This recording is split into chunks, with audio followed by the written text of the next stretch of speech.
Europe 1, il est 7h45, l'interview vérité. À quelques jours de la rentrée, Thomas, vous recevez Michel Richard, le secrétaire général adjoint du syndicat national des personnels de direction de l'éducation nationale, UNSA. Et signe des temps, il ne vient pas pour nous parler des programmes, mais de la menace terroriste qui plane aussi sur les établissements scolaires. Le gouvernement annoncera officiellement des mesures tout à l'heure. Bonjour Michel Richard. Bonjour Thomas Je Soto. précise que vous êtes aussi un homme de terrain, puisque vous êtes le principal du collège Jean-Philippe Rameau de Versailles dans les Yvelines. Alors vous, ces mesures, vous les connaissez. On en a détaillé les grandes lignes tout à l'heure à 7h. Il va notamment y avoir ces exercices pour entraîner les élèves à réagir en cas d'attentat. Ça va se passer comment ? Est-ce que vous avez compris ? Est-ce que ça vous paraît efficace ? Alors, la première des choses que je veux dire, c'est que les chefs d'établissement, depuis 1985, sont garants de la sécurité des personnes et des biens. Donc, toute mesure qui vise à nous permettre de mieux assurer cette mission, nous y sommes favorables. Alors, sur les exercices, il faut savoir que c'est pas nouveau. On en a déjà commencé à en faire l'année dernière, l'année scolaire passée. Ce qu'il faut, c'est les préparer.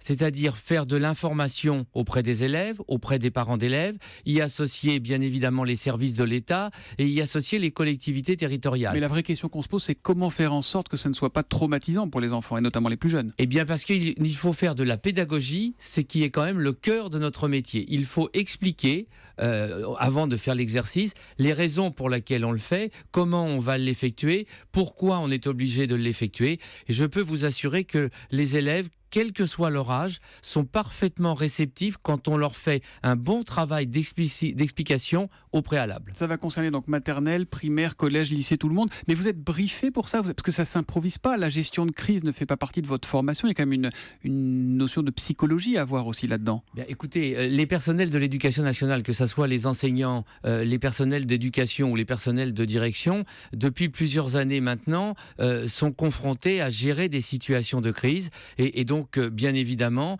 nous avons appris à travailler en commun et puis à travailler avec nos partenaires pour que cela se réalise de la meilleure façon. Les parents qui vous écoutent ce matin sont légitimement inquiets. Est-ce que vous allez les associer à ces exercices ? Qu'ils auront un rôle à jouer ? Absolument. Il faut que le programme avec les différents exercices soit communiqué très longtemps à l'avance pour qu'un échange puisse se faire entre les différents membres de la communauté scolaire et les parents d'élèves. Alors, à la fois les représentants de parents d'élèves dans les conseils d'administration, mais globalement, une information à destination de tous les parents d'élèves doit être diffusée avant de réaliser l'exercice. Il y a une circulaire fin juillet adressée au préfet, au recteur, les ministres de l'Éducation et de l'Intérieur qualifiés de priorité absolue la sécurité des écoles et dans les établissements scolaires.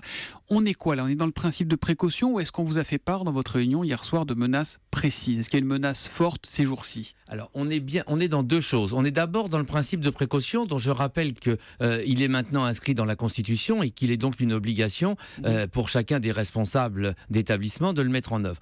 Mais on sait également, depuis l'année dernière, que l'organisation État islamique a indiqué que l'école, en général, était une cible. Donc, bien évidemment, on est à la fois dans le principe de précaution, mais en même temps dans le fait qu'on ne peut pas faire autrement que de prendre en compte les menaces, puisque malheureusement, ce qui s'est passé dans d'autres événements font que les menaces de cette organisation n'ont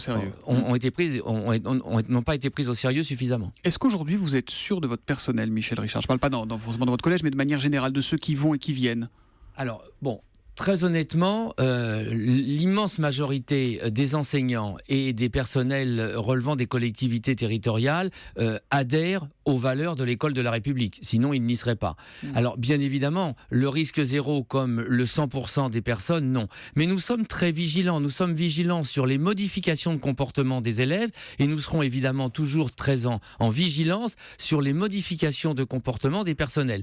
Je rappelle que l'immense majorité de ces personnels sont des fonctionnaires et qu'à ce titre-là, ils sont soumis et au devoir de réserve et à l'obligation de mettre en œuvre les dispositions voulues par les ministres du gouvernement. Et vous constatez ces derniers mois des changements de comportement comme ça, des radicalisations peut-être à bas bruit d'élèves ou de personnel ? Ça vous revient, ça vous remonte ?